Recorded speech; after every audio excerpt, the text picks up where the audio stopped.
Hello my dear students, मैं आप लोग का एसकेएस सर आज के वीडियो सेशन क्लास में आप क्या लेकर आए हैं। तो आज के वीडियो सेशन क्लास में मैं आप लोगों का वेस्ट बंगाल बोर्ड का क्लास 12 थर्ड सेमेस्टर इंग्लिश का एग्जाम, इंग्लिश पेपर में आप लोगों का एक ड्रामा है। क्या ड्रामा है? ड्रामा आपका है तारा by Mahesh Dattani.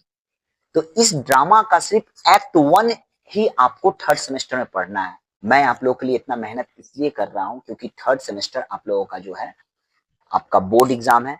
Please channel को सब्सक्राइब कर दीजिए और हर एक स्टूडेंट को शेयर जरूर कीजिए क्योंकि मेरा मकसद है आपका एग्जाम में अच्छा मार्क्स आए।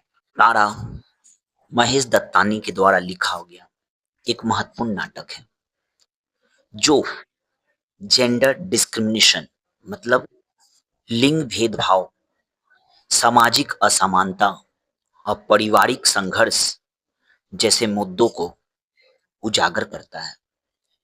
यह नाटक जुड़वा भाई बहन तारा और चंदन की कहानी है जो जन्म से जुड़े हुए थे। एक ऑपरेशन के माध्यम से अलग किया गया था इन दोनों भाई को।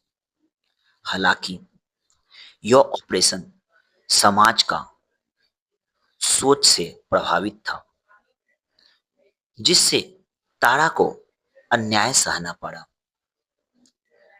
क्लास 12 का थर्ड सेमेस्टर में वेस्ट बंगाल बोर्ड सिर्फ आपको एक्ट 1 पढ़ना है।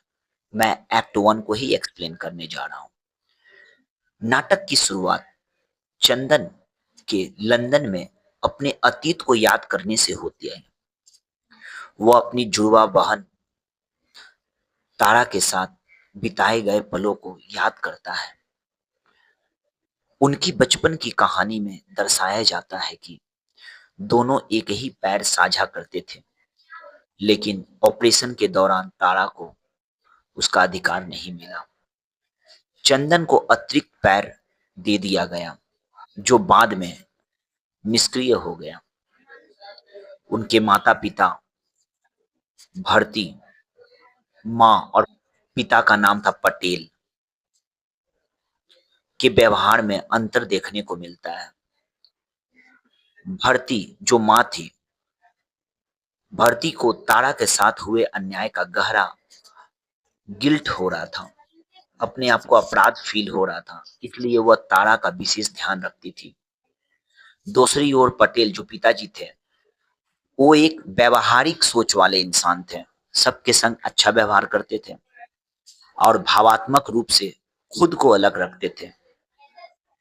डॉक्टर जिसने ऑपरेशन किया था उसका नाम था डॉक्टर ठाकर, जो उनका सर्जन था,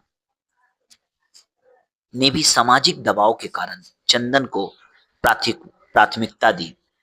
मीन्स चंदन को ज्यादा हिस्सा दे दिया। ऑपरेशन के बाद में पैर का ज्यादा हिस्सा मिल गया। तारा जो बुद्धिमान और जिंदा दिल और महत्वाकांक्षी लड़की थी को हमेशा दूसरी प्राथमिकता दी गई लड़की होने के कारण। इस समाज में लड़कों को अधिक महत्व देने का मानसिकता स्पष्ट होती है। तारा का स्वास्थ्य धीरे धीरे गिरने लगा जिससे परिवार में तनाव बढ़ता जा गया। चंदन भी अपने प्रिविलेज विशेष अधिकार के कारण अपराध बोध महसूस करता था। चंदन को ऐसा फील होता था कि मेरी बहन के संग अन्याय हुआ है, ऐसा नहीं होना चाहिए। लेकिन समाज के लोग सब मिल के एक दूसरे को बोल के चंदन को ज्यादा हिस्सा दिला गया, जब पैर का ज्यादा हिस्सा और तारा को कम। महेश दत्तानी की व्याख्या एक विषय वस्तु है। महेश दत्तानी समकालीन भारतीय नाटकों में एक प्रमुख नाम है जो सामाजिक कुरीतियों और वर्जित विषयों पर लिखते हैं। तारा में उन्होंने भारतीय समाज में लड़कियों के साथ होने वाले भेदभाव को दिखाया है।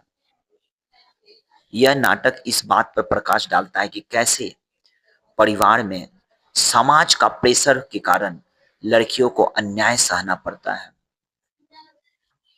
कैसे लिंग भेद एक दूसरे का पार्टीशन होता है। तारा को उसकी योग्यता के बावजूद समाज द्वारा दबाया जाता है, जबकि तारा के पास ज्यादा एबिलिटी था, चंदन के पास उतना एबिलिटी नहीं था, लेकिन फिर भी तारा को कम हिस्सा मिला बॉडी का, चंदन को ज्यादा। जबकि चंदन को गिल्टी फील हो रहा है, उसकी माँ को गिल्टी फील हो रहा है कि ऐसा नहीं होना चाहिए। भरती अपनी बेटी के लिए पछताती रहती है, जबकि चंदन अपने विशेष अधिकार गलानी होता है कि मेरी बहन के संग गलत हुआ। तारा के साथ हुए अन्याय समाज के पुरुष प्रधान मानसिकता को दर्शाता है। पहचान और अस्तित्व का संघर्ष, तारा अपनी पहचान और समाज के लिए संघर्ष करती है, लेकिन कभी न्याय नहीं मिलता है क्योंकि वो लड़की है। इस कहानी का नाटक खत्म हो जाता है एक्ट वन। और इसका निष्कर्ष क्या मिला, मीन्स एक्ट वन पढ़ के मुझे क्या सीख मिला, क्या निष्कर्ष मिला। तारा सिर्फ एक नाटक नहीं बल्कि समाज में महिलाओं की स्थिति और उनके साथ होने वाले अन्याय का दर्पण है। महेश दत्तानी इस नाटक के माध्यम से संदेश देता है, समानता और न्याय हर व्यक्ति का अधिकार है, चाहे वो पुरुष हो या महिला हो, सबको बराबर हक मिलना चाहिए। दोस्तों, आपको यह नाटक कहानी कैसा लगा, प्लीज चैनल को सब्सक्राइब कीजिए। बड़ा मेहनत कर रहा हूँ कि थर्ड सेमेस्टर में आपका मार्क्स अच्छा आए।